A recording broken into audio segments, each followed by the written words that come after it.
Reflexiones amazónicas con David Landa.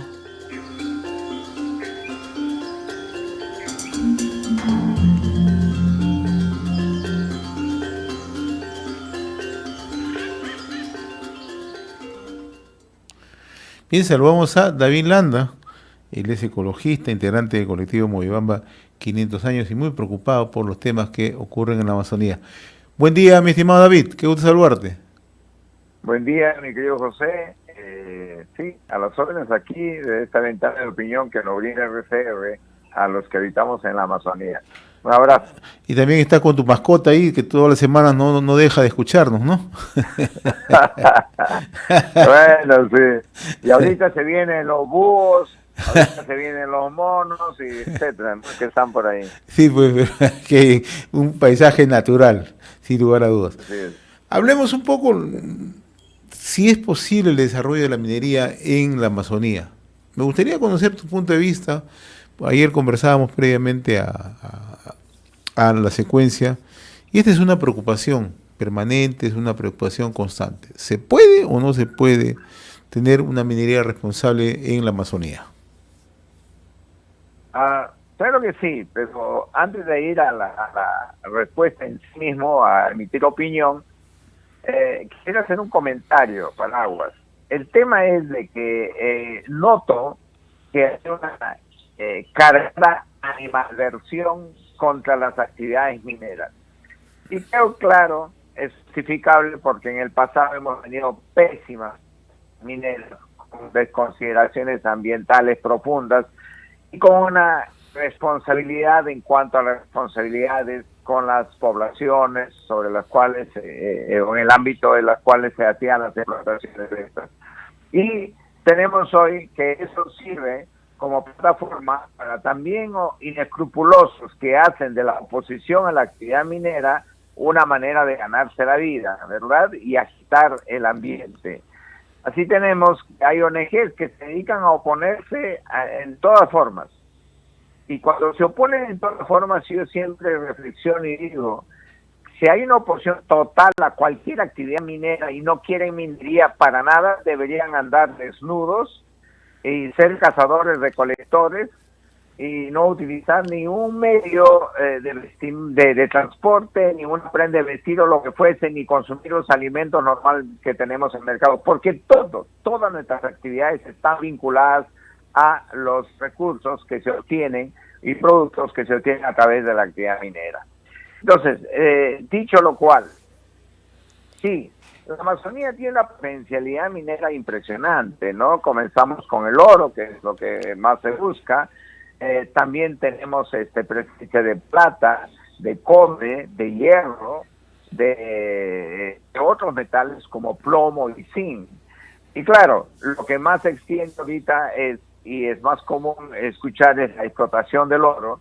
Y esta explotación del oro, desgraciadamente, se hace en las peores condiciones ambientales, sociales y etcétera. Y ahí hay que tener en cuenta un dato que es realmente estremecedor.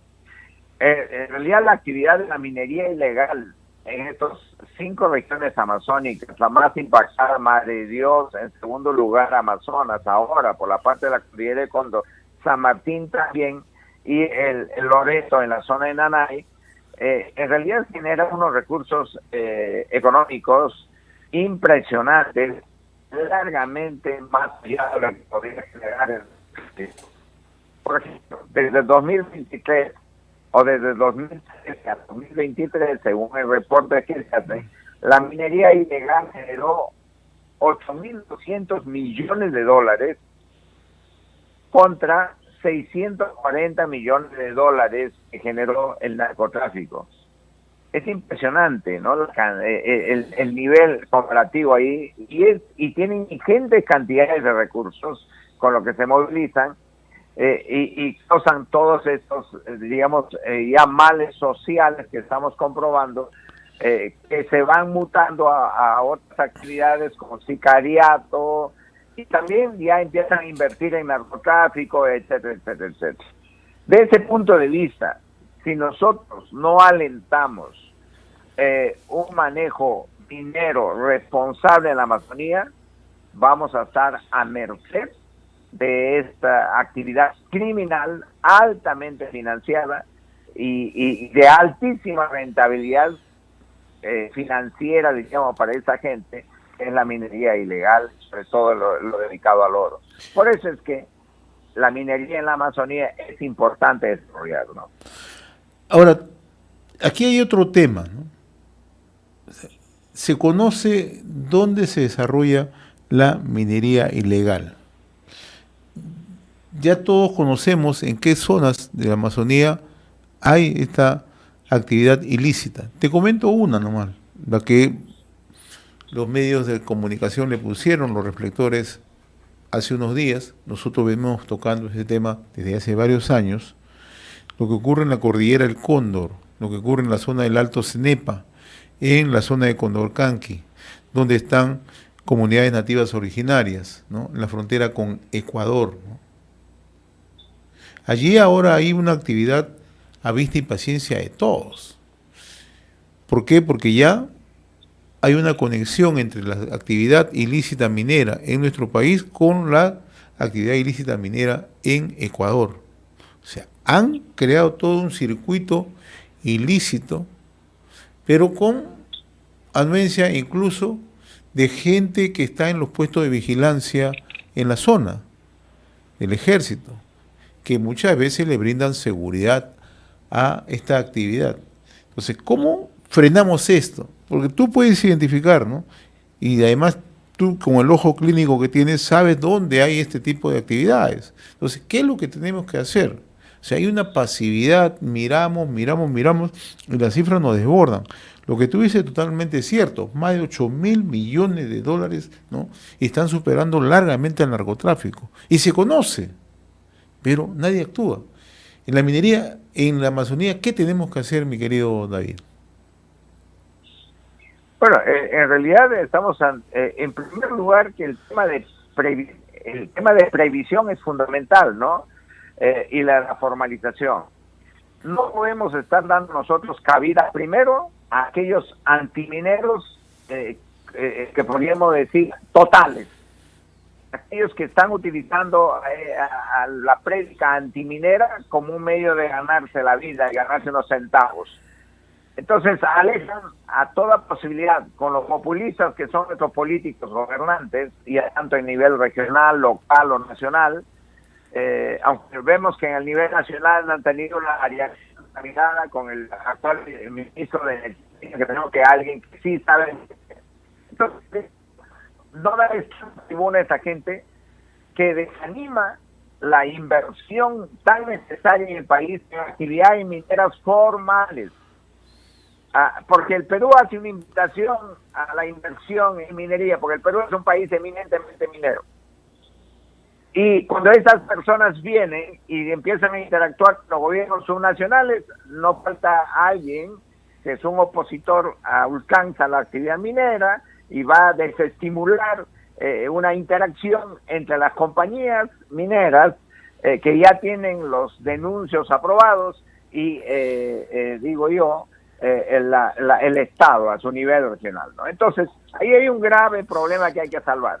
El otro problema es ya la interdicción, ¿no? Cuando se han establecido estas actividades ilícitas como la que mencionas tú en el CENEPA, donde increíblemente se siguen instalando dragas, ¿no? En el último año creo que se han instalado como 39 dragas. Y todo eso, y tienes unos volúmenes de manejo de dinero que van a corromper a cualquiera. Entonces, el Estado tiene que hacerse presente ya en ese momento en una actividad de interdicción. Tiene que ser muy fuerte, muy enérgico la acción del Estado en esas zonas, y eso tampoco ocurre, ¿verdad?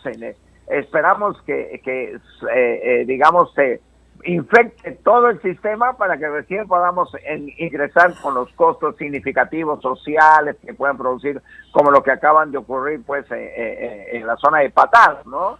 Muertes y etcétera. Entonces, yo creo que por ahí se debería comenzar y empezar a trabajar una labor de educación con la población referente a los beneficios de una actividad minera formal que tiene consideraciones ambientales, responsabilidad social, etcétera, porque no hay manera ahorita de hacer minería si no se tienen estas consideraciones, ¿no?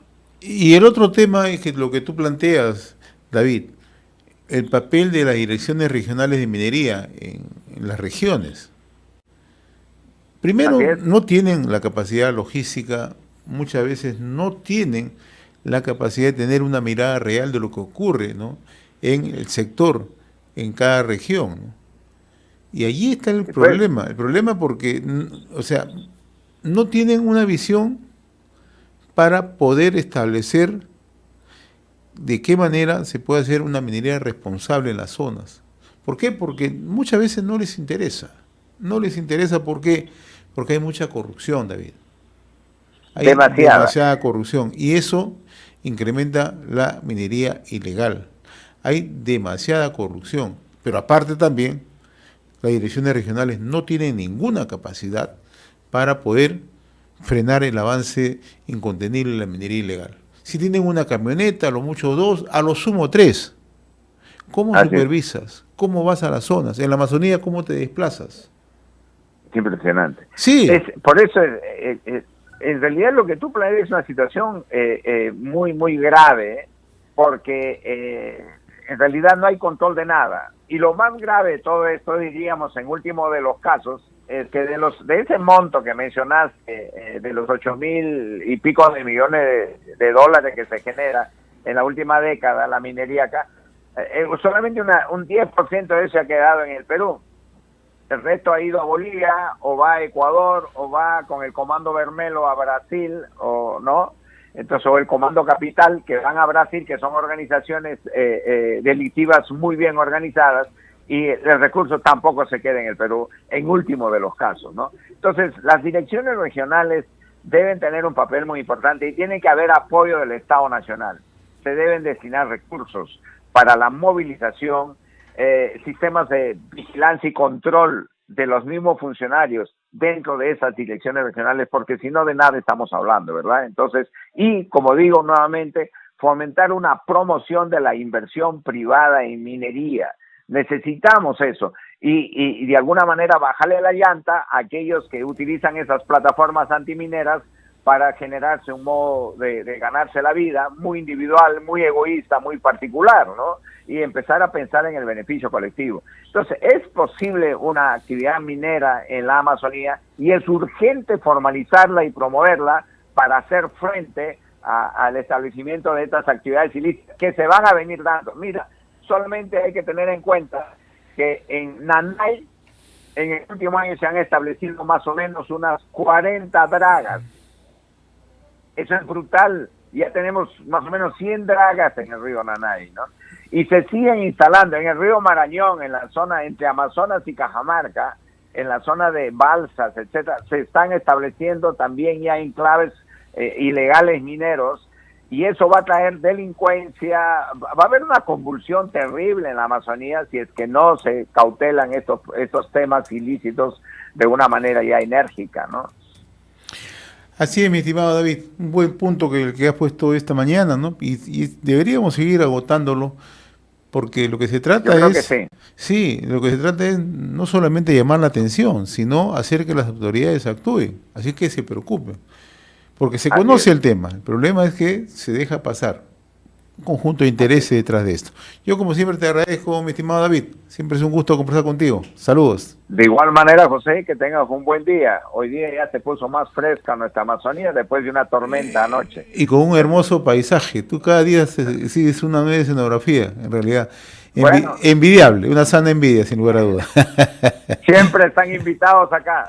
La Ya, Amazonía es maravillosa y el Alto Mayo es espectacular. A todos los que lo totalmente de quieran acuerdo visitar, contigo. bienvenidos. Totalmente Muy de bien. acuerdo contigo. Saludos, David. Bien, De igual conversamos con manera. David Landa en nuestra secuencia Reflexiones Amazónicas.